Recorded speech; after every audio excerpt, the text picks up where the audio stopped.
Welcome back to New Rockstars. I'm Whitney Van Laningham, and we just got our first sneak peek look at Ironheart's new villain. According to leaked set photos, Anthony Ramos is set to star as the MCU's Parker Robbins, aka the Hood. Interestingly, the Hood and Ironheart don't run in the same super circles in the comics, so I'm personally really excited to see how Marvel incorporates his character into Riri's story. Today, I'm going to explain who the Hood is and how he may appear in the upcoming Ironheart TV series. Parker Robbins was first introduced in 2002's The Hood, Blood from Stone 6-issue miniseries, written by Brian K. Vaughan and Kyle Hotz. These are from Marvel's explicit Max comics, so I gotta warn you that there's a lot of harmful slurs in there that definitely do not fly in the year of our Lord 2022, so read with caution. In this run, Parker is a high school dropout whose mother lives in an assisted care facility due to dementia. He also has a pregnant girlfriend who he cheats on with sex workers frequently. Parker lies to both of them about the shady ways he makes his money. Unable to afford a better hospital for his mother, he decides to take his cousin up on a burglary job that'll pay handsomely, if they can pull it off. Parker and John break into a locked facility in the dead of night, hoping to steal a major incoming shipment. Instead, the two are confronted with a horrific demon in a red cape. Parker shoots and seemingly kills the demon before stealing his cloak and black boots. After slipping into the boots to escape a gang of muggers, he discovers that his new kicks allow him to levitate, and shortly after learns that he can turn invisible inside his cape while holding his breath. After accidentally killing a cop, Parker Robbins lands on the FBI's most wanted list, where he's first dubbed the Hood. After being attacked by two fake AIM agents, the Hood activates the demon that is now within him. He discovers that he can A. speak demon, and B. shoot lightning bolts out of his fingies like Palpatine from hell. Later on, the Hood can even transform Robbins into a full-blown demon. During the events of Civil War in the comics, he creates his own super-organized crime syndicate in Wilson Fisk, aka Kingpin's absence, often duking it out with the New Avengers. In New Avengers number 46, set during the Skrull invasion, Parker finally learns that the power behind his cape is Dormammu,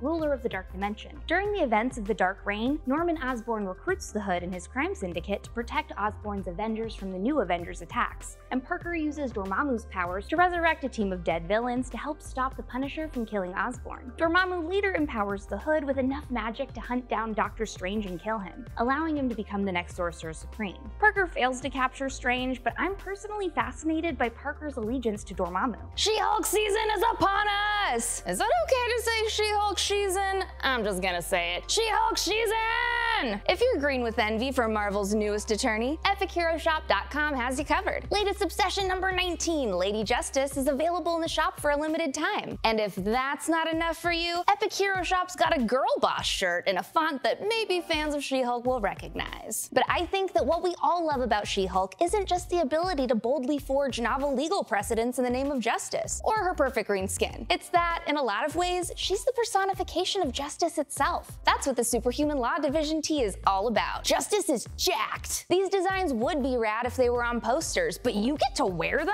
Yes. And trust me, Epic Hero Shop stuff is comfy as hell. Regular rotation for sure. This is absolutely the best way to support the channel, and wearing the merch is the best way to spot fans in the wild, so make sure to wear it to Avengers Campus, conventions, and opening weekend. Also, be sure to tag Epic Hero Shop and use hashtag RealEpicHero to get featured on their page. Get everything you need to be the stylish nerd you know you are at EpicHeroShop.com. 'Tis the season! As the Hood's powers are connected to interdimensional mystic arts in the comics, I think it could be really interesting to see him go up against Ironheart's tech in the upcoming series. And after seeing Dominique Thorne in Shuri's lab in the Wakanda Forever trailer, we now know that she has access to some of the most cutting-edge tech in the entire world. In the comics, she attends MIT at only 15 years old, connects with Tony Stark, and ends up building her own Ironheart suit. So skipping straight to Shuri's lab is a major upgrade in my opinion. MIT is great, don't get me wrong. They just don't have cool giant battle rhinos roaming around their campus, and this lab does. As she comes into her own as Ironheart, it'll be really cool to actually see her fight head-to-head with a magic wielder with her souped-up tech. Although Tony Stark got in plenty of wizard jabs about Doctor Strange and tussled with the Infinity Stones before he died, his solo films never really focused on battling the mystic arts. I'm stoked to see Riri Williams become her own unique hero outside of Tony's immediate influence, facing a variety of opponents and accessing new tech that Tony never got the chance to.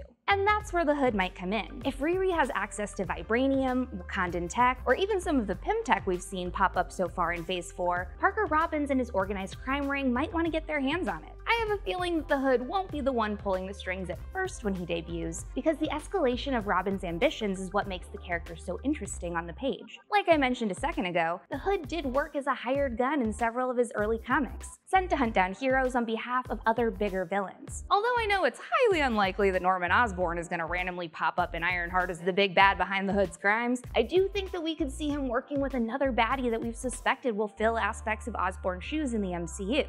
Kingpin. I mean, we all know he's totally not dead, right? I could definitely see Fisk and Robbins linking up, just two mob boys making life a living hell for street-level superheroes. Instead of filling in the void of Kingpin's absence in New York with his own crime syndicate, the Hood's future trajectory in the MCU could feature him as one of his proteges. Like Echo, comic book Parker Robbins' father has ties to Fisk. Now that Maya has betrayed him, Kingpin might be dipping into other loyalties to recruit Robbins. Putting a criminal sorcerer on his payroll is the perfect way to level up the playing field with meddlesome heroes. If this is the case, the Hood might be the connective tissue that links Ironheart to other Disney Plus stories. Alternatively, Parker could simply be responsible for Riri's tragic past. In the comics, Riri's stepfather and her best friend Natalie were killed in a drive-by shooting incident. Instead of having Parker accidentally kill a police officer, the MCU could make the Hood Ironheart's loved one's killer, giving Riri all the more reasons to take this villain out. Regardless of who the Hood is or isn't working with, his powers still come back down to the magic of his boots and cape, and I can't wait to see Ironheart kick his mystic ass with her cool tech.